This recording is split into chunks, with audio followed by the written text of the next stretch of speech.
The morning light felt wrong. The apartment was quiet, too quiet. Even the usual creaks of the floorboards were gone. My phone lay on the table, screen dark. I felt different, lighter, stronger, but every shadow seemed heavier, waiting. I tried to breathe normally, but my chest tightened. Something inside me hummed, low and constant, like the echo of footsteps in a tunnel. The part of me that had guided me through the nights, the part that had protected me, was awake, alert, and tense. I looked in the mirror. My reflection was mine, pale, tired, but me. No hollow grin, no shadow. Relief washed over me. Then the phone buzzed. A single message. From my own number. Good morning. I froze. The words were simple. Calm, casual, too casual. Who is this? I typed. We are one, it replied. But you forget. You always forget. My heart stopped. I realized something. The part of me that had protected me, the one that had guided me through the nights, wasn't the real me. It was the shadow I had been fighting, the other one that had always lived inside. The one that had been learning, growing, surviving while I slept. Every night, it had let me win small battles, it had let me feel safe, it had let me survive, just enough. But it had never been defeated. It had only taught me to obey it. I stared at the phone, the message blinked again. Tonight, we sleep. Together. I backed away. My reflection moved too slowly. Or maybe it moved on its own. My own thoughts felt heavy, sluggish, like someone else was pressing down from the inside. The air in the apartment thickened. A cold presence pressed against every nerve. I wanted to scream, but no sound came. My hands shook. My legs wobbled. Then I heard it, my own voice. Soft, calm, mocking. You thought you were in control? I spun toward the mirror. And for the first time, I didn't see myself. I saw it. Standing behind me, my face, my body. But perfect, strong, smiling, hungry. I tried to run. The apartment seemed endless, the doors farther than they had been, the walls stretching, twisting. Every step I took felt slower, heavier. Every sound I made was swallowed by silence. The phone buzzed one last time. Don't worry, I'll always take care of us, even when you sleep. I fell to the floor, my mind screamed, my heart pounded. And then I realized the truth. The me I had been fighting to protect, the part one thought was guiding me, had never been the real me at all. The real me had been erased, quietly, piece by piece.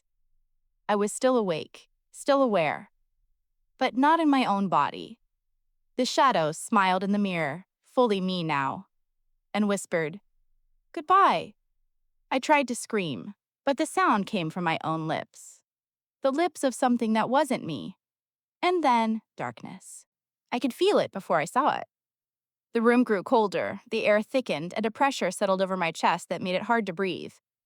My reflection in the shattered mirror shifted again. Not my movements this time. Something else moved. Something familiar. Then I heard it. A voice. Mine. But not mine. Hollow, smooth, calm. It whispered from the corner of the room. You're weaker than you think. I froze. Who are you? I stammered, backing up. I am you, it said, stepping out of the shadows. The silhouette was tall, darker than my own skin, features sharper, eyes empty and knowing. And I am stronger. My legs shook. I wanted to run, but I knew the hallway wasn't safe. I was trapped. The apartment was mine, and not mine at the same time. You can't leave, it whispered. Not anymore. You've let me live long enough. I grabbed my phone. The messages from me were still there. Help me, I typed frantically. I will, it replied, but first, you must fight yourself.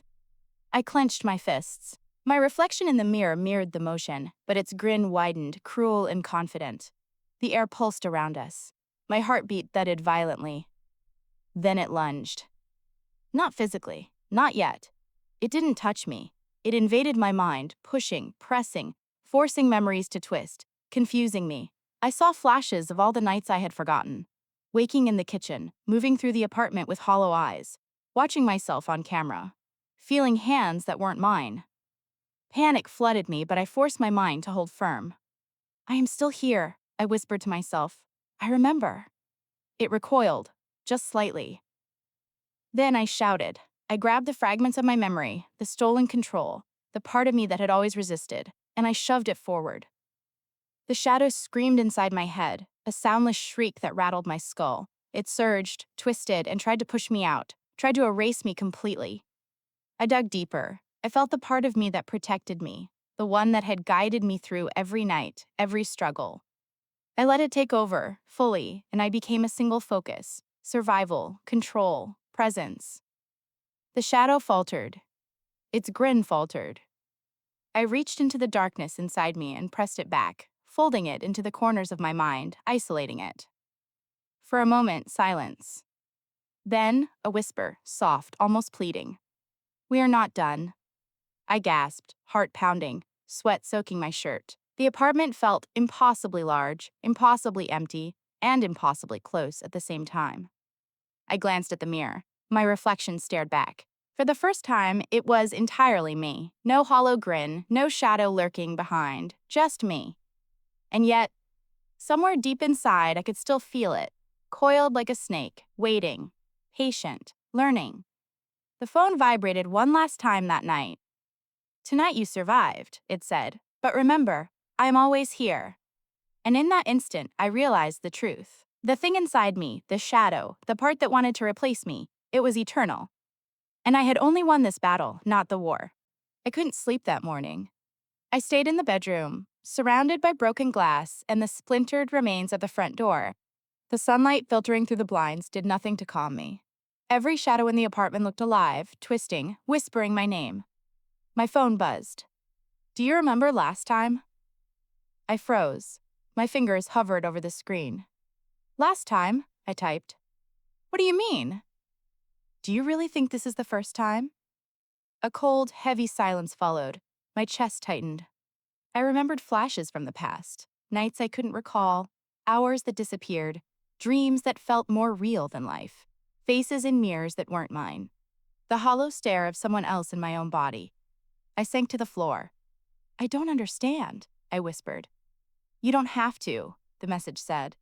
"All you need to know is that you've been losing control for longer than you remember." Images flooded my mind, fragments, memories that weren't fully mine.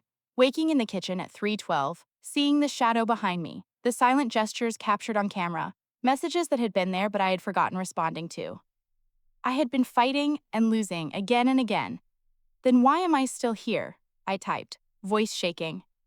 "Because I am still holding you," it replied. "I am the part of you that remembers, the part that can stop it. But it's learning. Every night, every mistake, it grows stronger." I swallowed hard. My reflection in the shattered mirror caught my eye. For a fraction of a second, I thought I saw two of me, one pale, terrified, trembling, the other, taller, darker, smiling. The same face, but empty, hollow, knowing. "It knows me now," I typed. "And me? You only exist because I let you." My phone vibrated again. Another message. "Tonight, it will try something new. It will push further than before. Are you ready?" I shook my head. My thoughts raced. How many nights had I already survived? How many times had I thought I was awake, only to wake again inside my own body, a stranger to myself? I stood, trembling, trying to ground myself in the apartment that had become a prison. Every broken door, every gouged wall was a reminder. Nothing here was safe. Nothing was permanent. And then I realized the worst part. It wasn't just the thing outside or the shadow in the hallway. It was me. The part of me that I hadn't acknowledged, the part that slept, that forgot, that let it happen, that was the weakness. "What happens if it wins?" I typed, almost too scared to read the answer.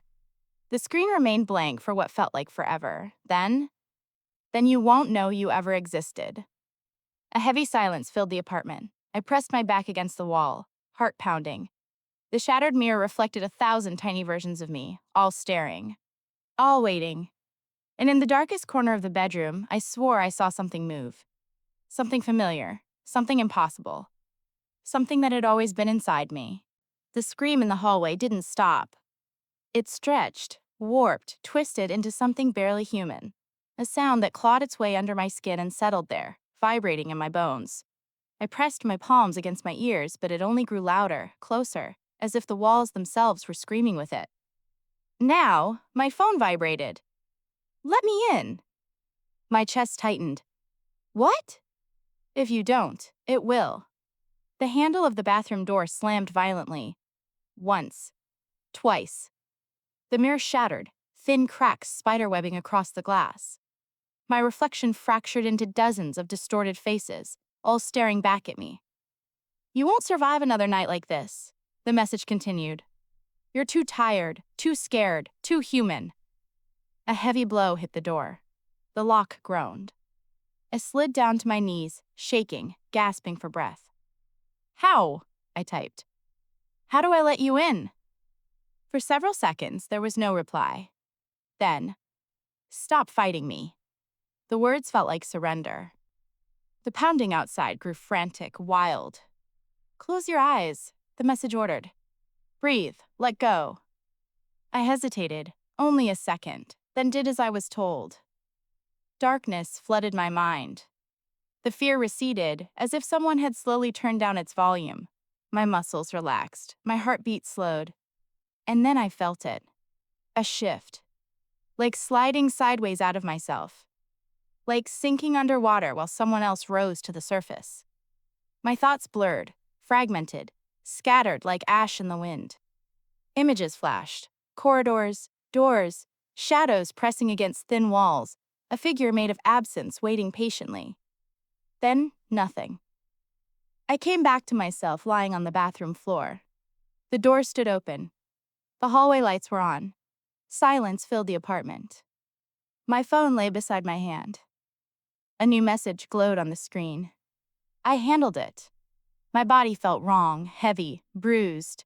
My knuckles throbbed, skin torn, smeared with dark, drying blood. Not mine. I staggered to my feet and looked down the hallway. Deep gouges scored the walls. The front door was splintered, half torn from its hinges. Something had tried to force its way in. Or out. My stomach twisted. What did you do? I typed. The reply came after a long pause. What I was created to do. I swallowed. Did you kill it? 3 dots blinked. Stopped. Blinked again. No, the message finally read. I taught it to be afraid. A chill crept up my spine. And what did it learn? Several seconds passed. That you are not as weak as it thought. My reflection in the shattered mirror caught my eye. For just a fraction of a second, it moved before I did. And it was smiling. I pressed my back against the bathroom door, hands shaking on the lock. Every nerve in my body screamed at me to run, to hide, to escape. But I knew there was nowhere to go. The hallway was a trap. The air outside was alive with something, patient, waiting. My phone buzzed again. I froze. You made it, for now. Who are you? I typed, desperation clawing at every letter. You, it replied, and not you, the one who keeps you alive. I laughed, but it sounded hollow even to my own ears. What do you mean? I'm what's left of your control, the part of you that refuses to give in. The words made my stomach turn. They weren't comforting. They were ominous, heavy with a weight I couldn't shake. Then why do I feel like I'm losing? I whispered. Because you are, it replied. Every night it grows stronger. Every time you slip, it learns. Every time you doubt, it pushes further in. I sank to the floor, pressed my hands to my face. All these nights, all the messages, the shadows, the silent movements. It wasn't random. This wasn't a haunting. It was inside me. My own hands trembled. I checked my reflection in the bathroom mirror. For a second, a brief, impossible second, my reflection smiled before I did. I jerked back, heart thundering. The face wasn't mine. Or maybe it was, the same features, the same eyes, but empty, cold, smiling. It copies you, my phone buzzed. It learns how to be you so you forget how to fight. A creak came from the hallway, subtle, soft, just enough to make me flinch. It's testing you, the message continued. It wants to see how far it can push. How far you can fall before I can't save you. The words pressed against my mind like a physical weight. I realized something horrifying. Even if I survived the night, I would never be the same. My own body could betray me. My own actions could betray me. And the worst part, I understood now why the cameras had captured what they did. The silent movements, the gestures, the empty stare. That wasn't just me sleepwalking. That was it. Practicing, learning, growing, becoming me. So I can't stop it? I typed, almost too afraid of the answer. You can, it replied quickly, almost urgently. But only if you trust me completely. Only if you let me guide you through this. I swallowed hard. My mind raced. I hated the idea of surrendering, but what choice did I have? It wasn't just an intruder anymore. It was a part of me, the other part. And if I failed, I couldn't even imagine what would happen. The lights flickered, and for the first time, I felt it. A presence pressing against the bathroom door. Not outside, not visible, inside me. I clenched my fists, focusing, trying to listen to the guidance. I had to. If I didn't, I knew I would wake up in someone else's body, or worse, that part of me would wake up in mine permanently. A long, frozen moment passed. Then the door handle rattled again. I didn't move. I didn't breathe too loudly. I waited. The message appeared again. Tonight, you fight. But remember, sometimes the part of you that protects you has to break the part of you that is afraid. And then, the first real scream came from the hallway. Not mine. I didn't sleep. I sat on the edge of the bed, fully dressed, with the lights on and the curtains wide open, as if brightness itself could keep the darkness out. My phone lay in my palm, screen glowing softly, waiting. 3 a.m. My heartbeat thudded in my ears. Stay awake, the message said. If you fall asleep, I can't hold it back. How? I typed. How do you stop me? I take over. The words chilled me more than anything else. And if you fail? 3 dots appeared, disappeared, appeared again. Then we both disappear. 3:10.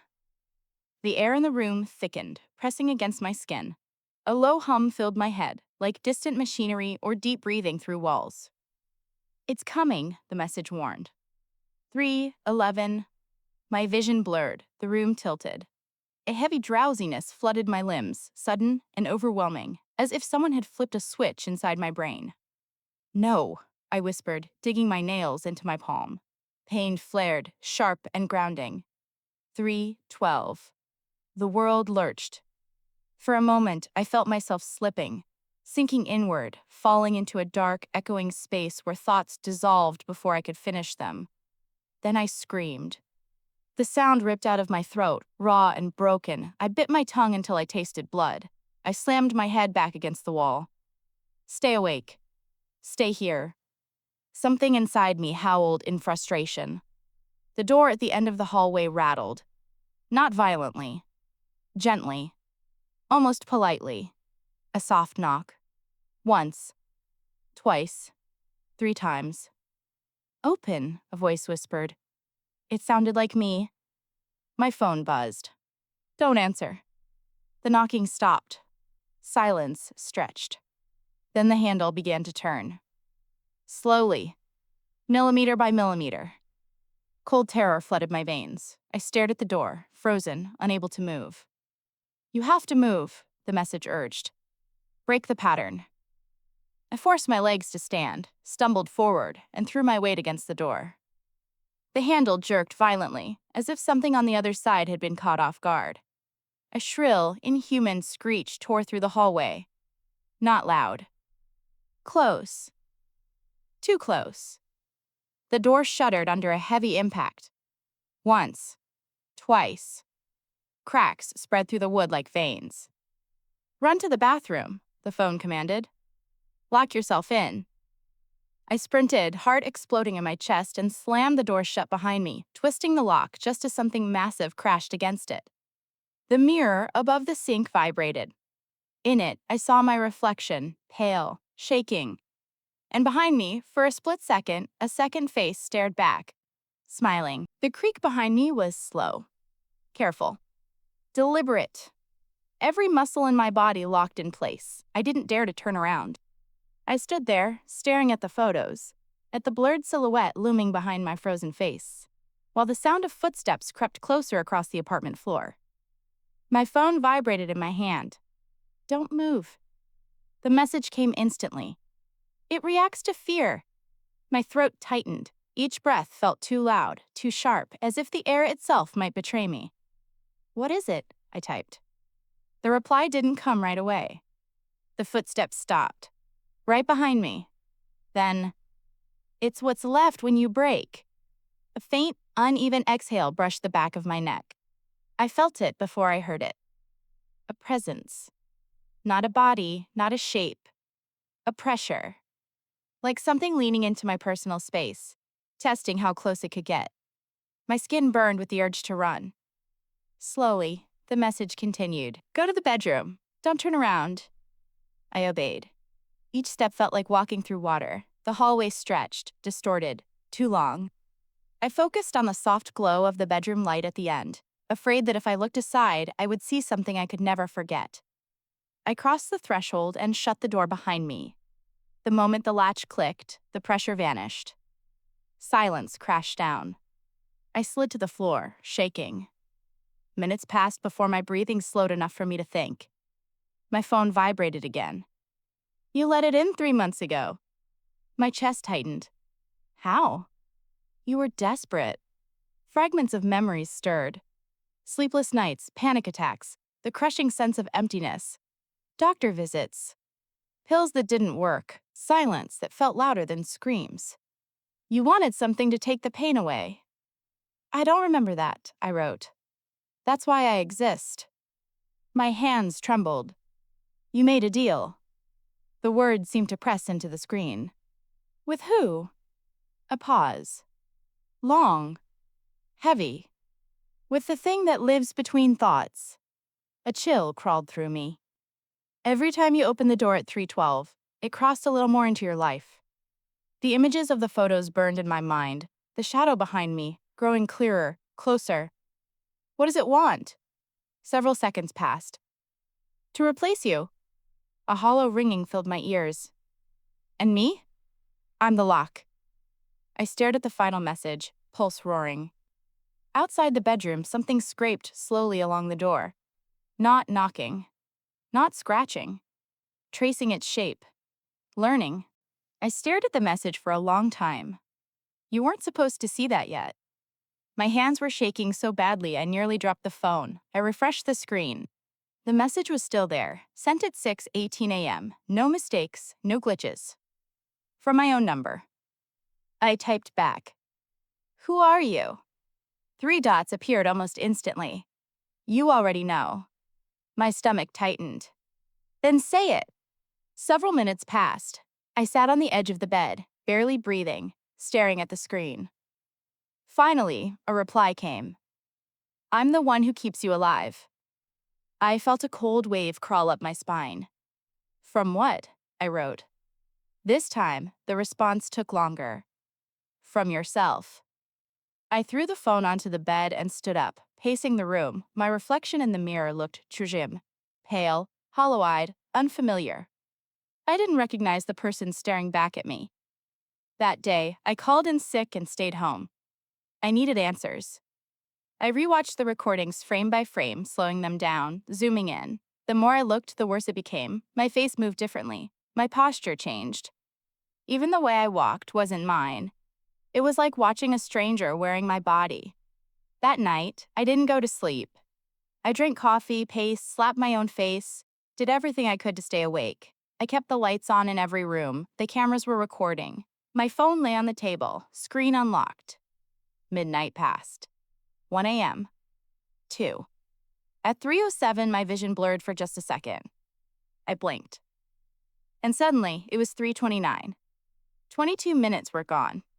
I stood in the middle of the living room. I had no memory of getting there. My phone vibrated. A new message. "You're getting weaker." Panic crashed through me. "What did you do?" "I stopped you." "From what?" Several seconds passed. "From opening the door." I slowly turned my head. The front door stood open. Just a crack. Cold air spilled inside, carrying the distant sounds of the stairwell. My heart began to pound so hard it hurt. "Why?" I typed. The answer came immediately. "Because last time, you didn't come back alone." A dull ringing filled my ears. What does that mean? For a long moment, there was no response. Then, "Check the closet." My legs felt like chuji, heavy, disconnected. Each step toward the bedroom took enormous effort. I opened the closet door with trembling hands. Behind the hanging jackets, taped to the wall, were photographs. Dozens of them. All of me. Sleeping. Standing. Staring into darkness. And in several of them, I wasn't alone. A tall, blurred silhouette stood just behind my shoulder, its shape barely visible, like a shadow caught mid-breath.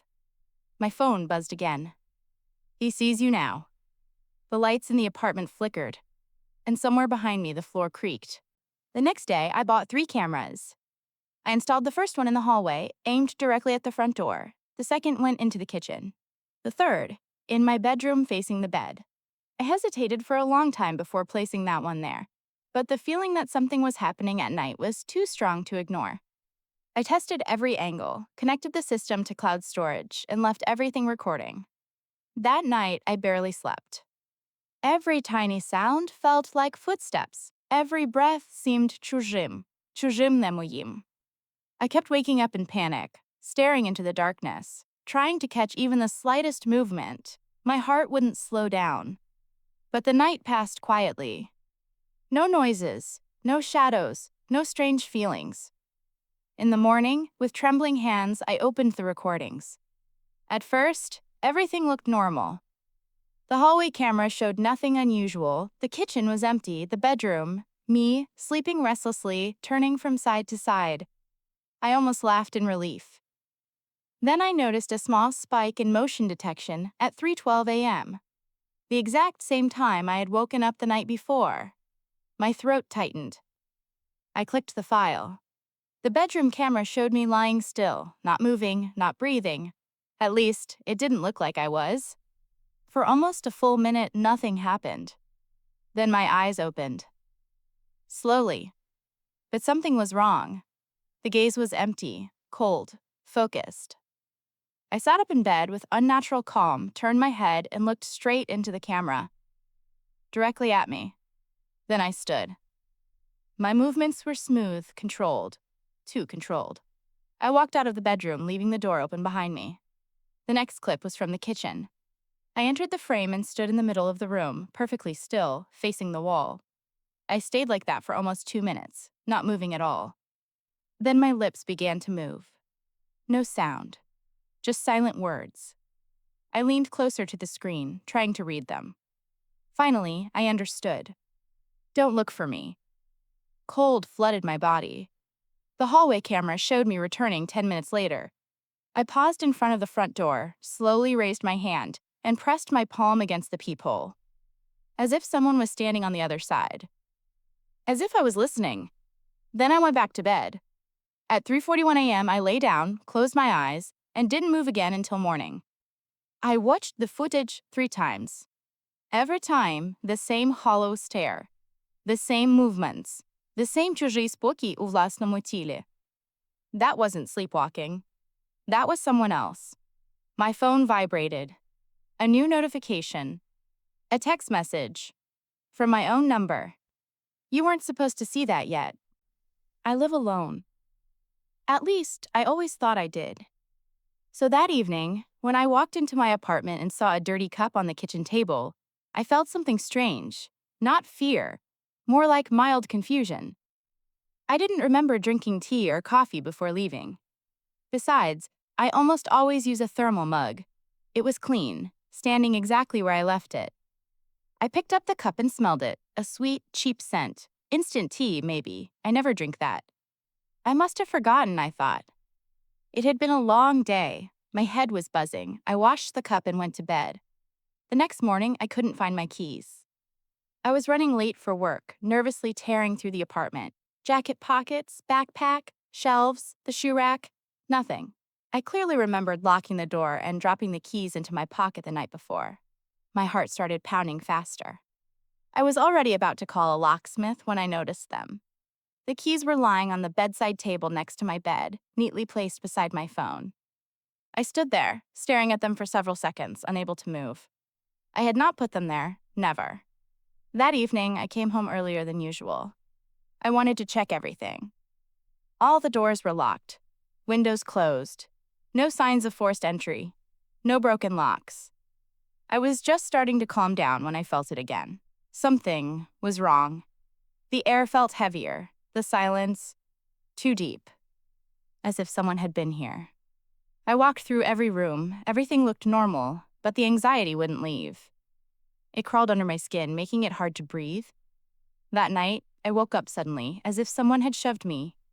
Darkness. The clock read 3:12 a.m. I had the overwhelming feeling that I wasn't alone. I lay completely still, barely breathing. My heart was pounding so loudly it felt like it could be heard in the next room. Then I heard a sound from the kitchen. Very faint. As if someone slowly dragged a chair across the floor. Fear locked my body. I couldn't force myself to move, couldn't even turn my head. I just lay there, staring into the darkness, listening to every tiny noise. Then, silence. In the morning, the chair was in a different position. I was absolutely certain. But what finally broke me was something else. In the bathroom, on the mirror, a message had appeared. Not written with a marker or paint. It looked as if someone had traced letters with a finger on fogged glass, except the mirror was completely dry. 2 words. You forgot again. Cold spread through my chest. I stared at my reflection for a long time until I noticed another detail. It was my handwriting. With shaking hands, I wiped the words away, but the feeling that I was not alone never left. That was when I decided to install cameras. I had no idea that this decision would destroy my life.